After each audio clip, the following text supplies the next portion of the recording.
வணக்கம். நாம் இன்று பார்க்க இருப்பது மதிப்பு கல்வி. மதிப்பு கல்வி என்னும் பாடத்தில் வரக்கூடிய முதல் கூற்றில் இருக்கக்கூடிய மதிப்புகளின் விளக்கம் என்பதை பற்றி விரிவாக காண இருக்கிறோம். கல்வி மனிதனுக்கு மிகவும் இன்றியானது. ஒரு கல்வியானது மனிதனுடைய மனம், ஆன்மா, உடல், ஒழுக்கம் ஆகிய நற்பண்புகளை வளர்த்தெடுப்பதில் கல்வி மிகவும் இன்றியமையாததாகும். கல்விதான் ஒரு மனிதனுடைய சமூகத்தில் அவனுக்கான உயர்வினை ஏற்றி கொடுப்பதாகும். இந்த சமூகத்தில் அவனுக்கான இடத்தை நிர்ணயிப்பதற்கு மதிப்பு என்னும் சொல் பயன்படுத்தப்படுகின்றது. மதிப்பு என்றால் என்ன? மதிப்பு என்ற சொல் பல இடங்களில் பல பொருள்களில் பயன்படுத்தப்பட்டுள்ளது.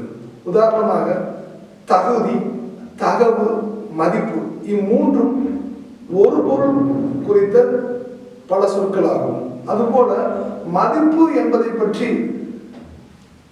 பார்க்கும் அதனுடைய பொருள் என்னவென்று பார்க்கும் பொழுது பார்த்தோம் என பெருமதி, முக்கியத்துவம், பெருமானம், வெகுமானம் ஆகிய சொற்களை அகராதிகளில் கையாளப்பட்டுள்ளது.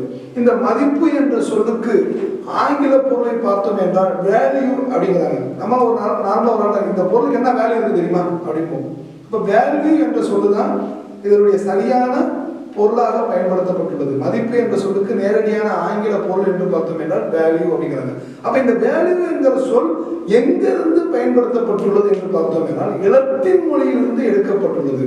வளரே என்கின்ற லத்தீன் மொழியிலிருந்து உருவாக்கப்பட்டதுதான் இந்த மதிப்பு என்ற சொல். மதிப்பு என்ற சொல்லுக்கு ஆங்கில பொருள் வேல்யூ. இந்த வேல்யூ என்ற சொல் எங்கிருந்து எடுத்தாக்கப்பட்டுள்ளது என்றால் வளரே என்கின்ற லத்தீன் மொழியிலிருந்து எடுக்கப்பட்டுள்ளது. இந்த மதிப்புகள் எப்படிப்பட்ட மதிப்புகளாக இருக்க வேண்டும்? இந்த மதிப்புகள் எதை பத்தி எல்லாம் பேசுது? இந்த மதிப்பு நமக்கு என்ன பண்ணுது அப்படிங்கிறத பத்தி நம்ம நிறைய பார்க்க போறோம் பின்னாடி. முதல்ல மதிப்புனா என்ன? மதிப்புனா என்ன? இப்ப நம்ம கடைக்கு போறோம், தங்கம் வாங்க போறோம், கடைக்கு போறோம், ஒரு நகையை பார்க்கிறோம். இந்த நகையோட மதிப்பு என்னன்னு கேட்கிறோம். அப்ப ரோட்ல போய்கிட்டு இருக்கோம், இல்ல வீட்டுக்கு போயிட்டு இருக்கோம். வீட்டுக்குள்ள ரோட்ல இந்த இடத்தோட மதிப்பு என்னன்னு கேட்கிறோம். நகையோட மதிப்பு என்ன கேட்கிறோம், இடத்தோட மதிப்பு என்ன கேட்கிறோம். இப்ப வீட்டுக்குள்ள கணவன் மனைவி 2 பேர் இருக்காங்க. 2 பேருக்குள்ள என்ன வருது அப்படின்னா சண்டை வருது. சண்டை வந்தோடனே ஆண் அப்படிங்கிறதுல ஒரு கணவன் உயர்ந்திருக்கிறாரு, மனைவி பெண்கிறதுல தாழ்ந்திருக்காங்க. உடனே மனைவி சொல்றாங்க, இந்த வீட்டுல எனக்கு மதிப்பு இருக்கா அப்படிங்கிறாங்க. அப்போ மதிப்பு இருக்கா அப்படிங்கிறதுல இருப்பாங்க. அங்க நகை வாங்குற இடத்துலையும் ஒரு இடத்தோடைய மதிப்புக்கும் வீட்டில் இருக்கக்கூடிய எனக்கு இந்த வீட்டில் மதிப்பு இருக்கா என்பது ஒவ்வொன்றும் ஒவ்வொரு இடத்துலையும் இந்த மதிப்புங்கிற சொல் வேறு வேறு பொருள்ல கையாளப்பட்டிருக்கு. பாருங்க, தன் மதிப்பு, சுய மதிப்பு, சந்தை மதிப்பு என்று வேறு வேறு பொருள்ல வேற வேற அந்த மதிப்புங்கிறது இடத்துக்கிட மாதிரி. இப்ப நம்ம பார்க்கக்கூடிய அந்த மதிப்பு நான் கடைசியில் சொன்னேன் பார்த்தீங்களா? என்ன சொன்னேன்? இந்த வீட்டுல எனக்கு மதிப்பு இருக்கா?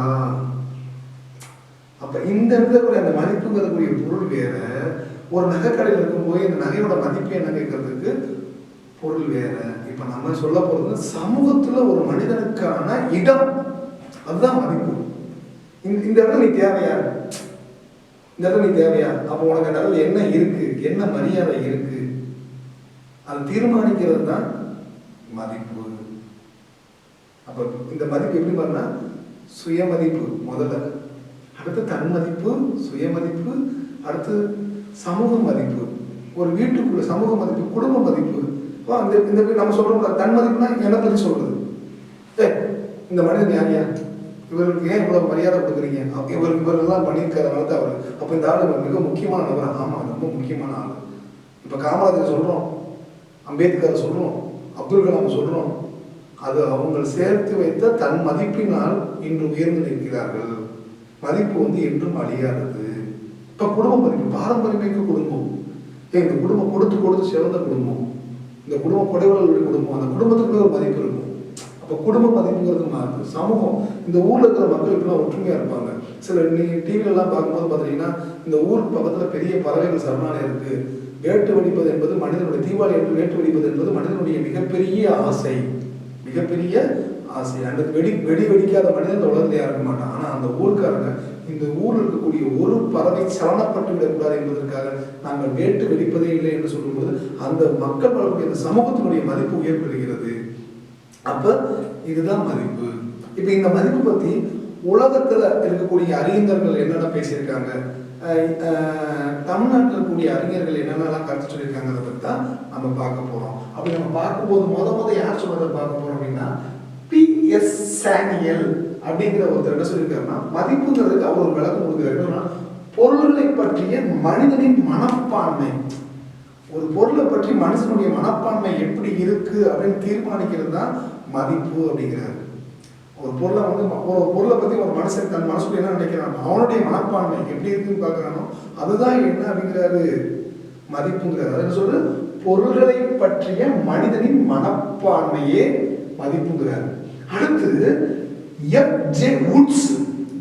வுட்ஸ் அப்படிங்கிறத சொன்னா, அன்றாட வாழ்வில் ஒழுங்காற்றலையும் தீர்மானங்களையும் தீர்மானிக்கக்கூடிய விருப்பம் தான் என்ன சொல்றாரு அப்படின்னா மதிப்புகள் சொல்றாரு. அடுத்து பாத்தீங்கன்னா ரிச்சர்ட் அப்படின்னு ஒருத்தர் இருக்காரு. அவர் என்ன சொல்றாரு அப்படின்னு பார்த்தோம்னா, விருப்பத்தை நிறைவு செய்யக்கூடிய எதுவா இருந்தாலும் மதிப்பு தான் அப்படிங்கிறாரு. அடுத்து ஜேஎல் கோல்மன் என்ன சொல்றான், ஒரு மனிதர் அல்லது சமூகம் ஒரு குறிப்பிட்ட சூழலில் விரும்பி தேர்வு செய்கிற ஒரு மனிதர் அல்லது சமூகம் ஒரு குறிப்பிட்ட சூழலில் விரும்பி தேர்வு செய்கின்ற பொருள்கள் அல்லது செயல்கள், இதுதான் என்ன சொல்றா மதிப்புகள் என்று சொல்கிறார். அடுத்து ஆலின் எல் பெர்னாட் இவர் என்ன சொல்றாருன்னா, ஆற்றல் மிக்க விருப்ப தேர்வுகள் மதிப்புகள் ஆகின. ஆற்றல் மிக்க விருப்ப தேர்வுகள், எனக்கு ஒரு விஷயம் பிடிச்சிருக்கு, அதை நான் ஆழ்ந்து இறங்கி செய்யறேன்னா அதனால கிடைக்கக்கூடிய ஒரு வெகுமதி தான் மதிப்பு அப்படிங்கிற மாதிரி சொல்றாரு. அடுத்து பாத்தீங்க அப்படின்னா ஜே.ஆர். பிராங்கல் அப்படிங்கிற ஒரு மேலாண்டறிஞர் என்ன சொல்றாருன்னா, ஒரு சமூகத்தால் முறையானவை அல்லது நல்லவை என்று கருதப்படக்கூடிய கருத்துக்களும் ஒழுங்கலார்களும் அதன் மதிப்புகள் ஆகின்றன. எல்லாரும் என்ன சொல்ல வராங்க அப்படின்னா, ஒரு மனிதனுடைய விருப்பம் தான் அவனுடைய சமூகத்தில் அவனுக்கு மதிப்பு கொண்டு வருது.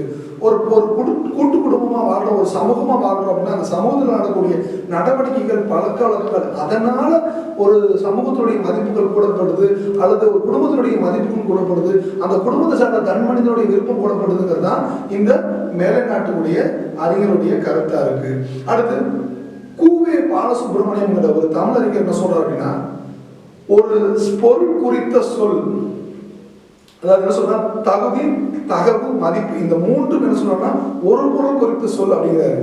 அவர் மேல என்ன சொல்றா, ஒரு நிகழ்ச்சி ஒரு செயல் பற்றிய சமூகத்தினுடைய மொத்த எண்ணம், ஒரு நிகழ்ச்சி ஒரு செயல் பற்றிய எல்லாரும் என்ன பார்வையில பாக்குறாங்க, ஒரு நிகழ்ச்சி நடந்திருக்கு, ஒரு வீட்டுல திருமணம் நடந்திருக்கு, பரவாயில்ல நல்லா நடந்திருக்காங்க திருமணத்தை,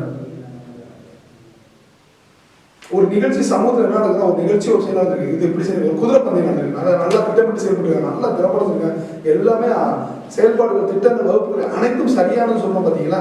இது எல்லாருமே சொல்ற ஒரு நிகழ்ச்சி ஒரு செயல் பற்றிய சமூகத்தின் மொத்த எண்ணம் தான் மதிப்புங்கிறார். யாரு? கூவே பாலசுப்ரமணியம். அடுத்து டாக்டர் சேதுமணிங்கிற ஒரு முனைவர் பட்ட ஒரு கல்லூரி பல்கலைக்கழக பேராசிரியர் என்ன சொல்றாரு அப்படின்னா, மதிப்பு என்பது மனப்பான்மை, நம்பிக்கை, கருத்து, கற்பிதம் ஆகிய உணர்வு, மரபு, ஒழுங்கலார்கள், தீர்மானங்கள், சரி தவறு அல்லது நல்லது கெட்டது, முறையானது முக்கியமானது என்று எல்லாவற்றையும் நல்லா கேட்டுக்கோங்க. தீர்மானங்கள், சரி தவறு, நல்லது கெட்டது, முறையானது முக்கியம், எல்லாத்தையும் என்ன சொல்றாரு, மதிப்புகள் சொல்றாரு. அடுத்து கா புவனேஸ்வரிங்கிற ஒரு அறிஞர் என்ன சொல்றாங்க அப்படின்னா, எந்த ஒன்றையும், அந்த வார்த்தை எந்த ஒன்றையும், எந்த பொருள் சொல்ல, உலகத்தில் இருக்கிற எல்லா விஷயத்தையும் சொல்றாரு, எந்த ஒன்றையும் விருப்பமுடையதாகவும் பயனுடையதாகவும் செய்வதனால் கிடைக்கும் நிலையான மதிப்பு, சரி நிலைமை, ஒரு செயலை நம்ம எவ்வளவு ஆர்வமுடனும் பயனுடையதாக செய்யறோம், அந்த செய்யும் போது நமக்கு கிடைக்கக்கூடிய ஒரு நிலைமை இருக்கு பார்த்தீங்களா, அதுதான் மதிப்பு. என்ன சொல்றாரு, எந்த ஒன்றையும் விருப்பமுடையதாகவும் பயனுடையதாகவும் செய்வதனால் கிடைக்கும் நிலைமை மதிப்பாகிறது. உள் உணர்வினால் நன்மை உடையது என்றும் உயர்ந்த ஒன்றை மற்றவர்கள் ஏற்கும் பொழுதும் மதிப்புடையது. உள்ளுணர்வு இப்ப நான் நினைக்கிறது செஞ்சு நல்லா நினைக்கிறீங்க, அதனாலையும் எல்லோரும் சேர்ந்து ஒன்றை மற்றவர் செய்யும் பொழுது அதை மற்றவங்களை ஏற்றுக்கிறாங்கல்ல, அப்படி ஏற்றுக்கொள்ளும் போதும் அது மதிப்புடையதாக மாறுகிறது. உதாரணத்துக்கு எல்லாரும் சேர்ந்து ஒரு கல்லூரி கட்டுறாங்க, ஒரு ஸ்கூல் கட்டுறாங்க, ஒரு சமுதாய கூடம் கட்டுறாங்க. அப்படி கெட்டும் பொழுது அந்த செயலை செஞ்சு அந்த செயல் நல்ல திட்டமாக இருக்கும்போது எல்லாரும் ஏற்றுக்கொள்ளும் போது அது மதிப்புடையதாகிறது. அதுவே காலத்தை வென்று வாழும் பொழுது நிலை பெறுவதாக என்று கணேசன் சொல்லியிருக்கிறாரு. இதுதான் மதிப்பு பற்றிய உலக அறிஞர்களும் தமிழறிஞர்களும் கொடுத்த விளக்கம். அடுத்த வகுப்பில் வேறொரு தலைப்பில் உங்களை சந்திக்கிறேன். நன்றி, வணக்கம்.